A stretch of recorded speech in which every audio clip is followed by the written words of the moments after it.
You ever feel like you're just drifting like a ship without a compass on an endless sea? That feeling, that hollow space, it's the universe whispering. Find your true north. Discover your why. We spend years chasing external validation, collecting achievements that leave us feeling empty inside. But I learned, just like that tiny acorn holds the blueprint for a mighty oak, your unique purpose is already within you, waiting to sprout. What if the greatest adventure isn't out there, but deep inside, uncovering the reason you were truly placed on this earth? Think of Dr. King or Malala. Their power wasn't just in what they did, but in the unwavering why that fueled every single step. It won't always be clear, that path. Sometimes you have to take the first step in faith, even if you can't see the whole staircase. Today I challenge you. Pause.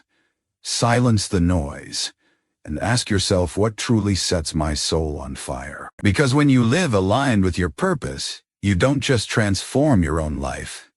You ignite a ripple effect that changes the world around you. So, stop drifting. Your unique melody is waiting to be sung. Let your purpose be your symphony.